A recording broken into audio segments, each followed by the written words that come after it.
হরে কৃষ্ণা, রাধে রাধে, শুভ সকাল বন্ধুরা। তো দেখো আজকে চলে আসলাম তোমাদের কাছে ছোট্ট একটা মিনি ব্লগ নিয়ে। তো কী হয়েছে, কালকে আমি বলেছিলাম না যে আমি একটু বেরোচ্ছি। তো 31 ডিসেম্বর আমি কোথায় গেছি, চলো আজকে এই ব্লগটা তোমাদের কাছে শেয়ার করছি। তো রাত্রিবেলা আমি দোকান বন্ধ করে আসার পথে আমার বর আমাকে ফোন করলো যে চলো রেডি হয়ে নাও, আজকে একটু বেরোবো। তো আমি, আমার ছেলে, আমার বর, আমরা তিনজনে রেডি হয়ে বেরিয়ে পড়লাম। তো সবার প্রথম মায়ের মন্দিরে গেলাম, মা শীতলাবাড়ি মন্দিরে এসে একটু ধূপকাঠি মোমবাতি জ্বালালাম। তারপর মাকে প্রণাম করলাম, প্রণাম করে এবার আমি বেরিয়ে পড়লাম। আমরা চলো আবার যাচ্ছি এবার একটু বাবা ভোলানাথের মন্দিরে। তো আমার বর মানে মায়ের খুব ভক্ত, মা কালীর ভক্ত।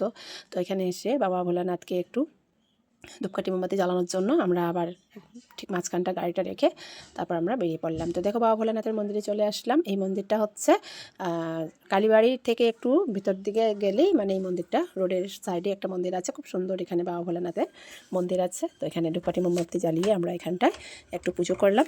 তারপর আমি, আমার ছেলে, আমরা আবার রওনা দেবো এবার একটু আরেকটা মন্দিরের দিকে। তো দেখো 31 ডিসেম্বর আমি ভাবতেই পারিনি যে আমরা মন্দিরে যাব বা আমার বর আমাকে নিয়ে যাবে। আমি নিজেই অবাক হয়ে গেছি যে আমি কখনো কখনো এতবার করে বলি কিন্তু আমাকে নিয়ে যায় না, কিন্তু ও নিজের থেকেই আমাকে আজকে নিয়ে আসলো। তারপর দেখো মায়ের মন্দিরে আসলাম, ডাঙ্গরিয়া বাবা মন্দিরে এসে মায়ের মন্দিরে একটু প্রণাম করলাম। রাধে, এটা কি সুন্দর মন্দির। তো চলে আসলাম একটু ডাঙ্গরিয়া বাবা মন্দিরে। বা কত সুন্দর, এই তো ভালো জায়গায় এসেছি।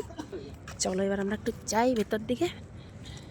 কে কে এসছো দেখো, এই ডাঙ্গরিয়া বাবা মন্দিরে আমি প্রথমবার মানে এই দৃশ্যটা দেখেছি। আগেও অনেকবার এসেছি কিন্তু এই বাবা মহাদেবের মূর্তিটা আমার দেখা হয়নি। এখন চলে আসলাম। এই দেখো আমার বর কি সুন্দর করে ঘন্টি বাজাচ্ছে।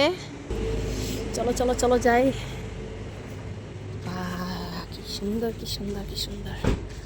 হরে কৃষ্ণ, হর হর মহাদেব।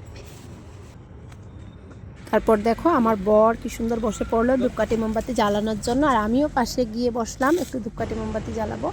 তারপর চলে আসলাম।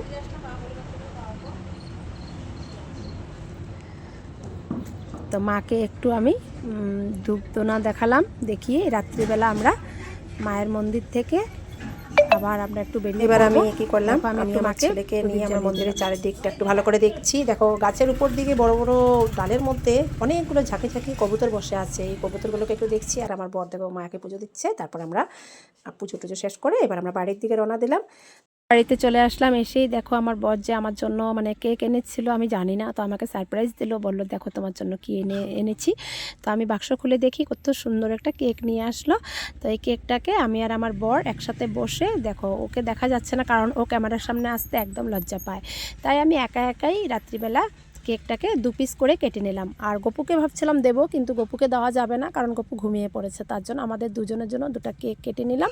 তারপর আমরা দুজন হ্যাপি নিউ ইয়ার বাড়িতে মানিয়ে নিলাম 31 ডিসেম্বর। হরি বল, হরে কৃষ্ণা, রাধে।